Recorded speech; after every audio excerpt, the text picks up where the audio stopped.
In cognitive neuroscience, the primary metric for human creativity is divergent thinking. It's the capacity to generate multiple, novel solutions to an open-ended problem.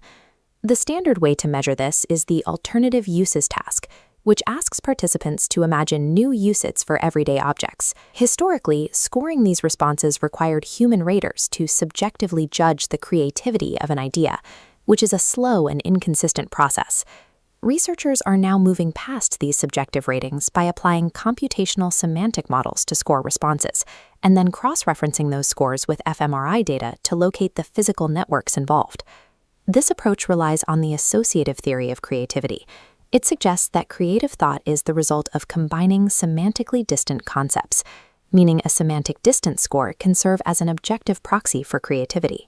By treating these word associations as vectors in a high-dimensional space, we can begin to map the physical topology of the imagination. This raises a central question about our neurobiology. How does the physical brain actually disconnect from immediate sensory input to construct a vivid internal reality? This internal focus is a strict requirement for two very different states: generating highly creative ideas while awake and achieving metacognitive awareness while dreaming, known as lucid dreaming.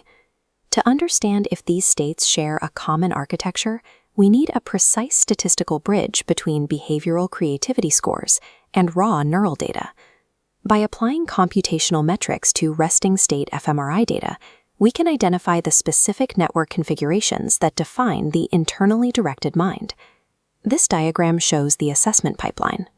Researchers processed massive text corpora through continuous bag of words and count models to establish a baseline for how words relate to one another. These models calculate the cosine angle between word vectors. If words often appear together, the angle is small. The semantic distance score is found by subtracting this similarity from 1. A higher number indicates a more creative association. This confirmatory factor analysis model shows how the study extracted common variance across 5 different semantic models. This reduces the bias that might come from using just one specific text corpus.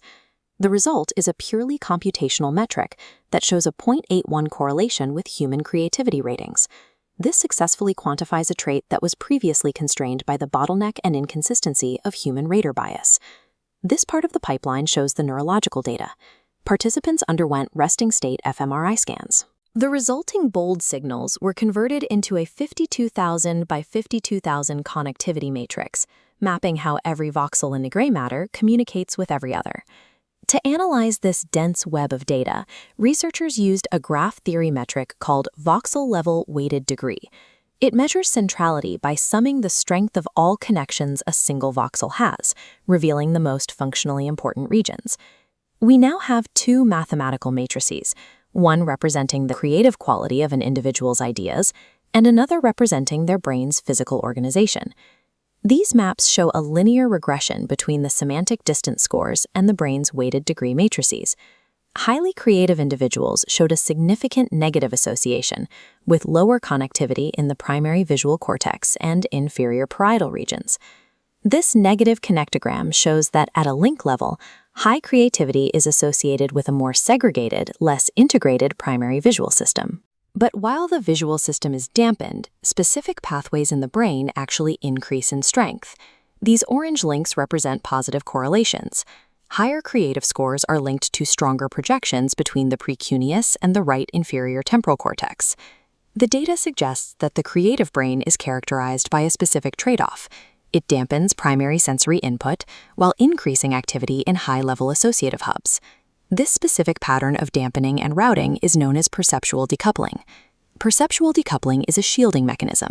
By reducing connectivity in the visual system, the brain shields internal thought from constant distractions of the external world. Information is routed away from sensory processing and toward multimodal integration areas, allowing the brain to work with abstract concepts rather than immediate perceptions. Because these findings appear in resting state data, it suggests that highly creative people have a persistent neural architecture biased toward this internal focus.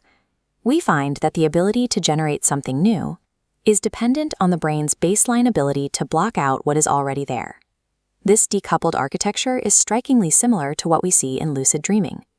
In a typical dream, we are already decoupled from the world, but we lack awareness. In a lucid dream, higher-order metacognitive awareness returns. Scans of the lucid dreaming brain show activity in the same hubs we identified for divergent thinking: the precuneus, the prefrontal cortex, and the occipitotemporal regions. Both states require the brain to disconnect from a rigid external world, to exercise control over a fluid internal one.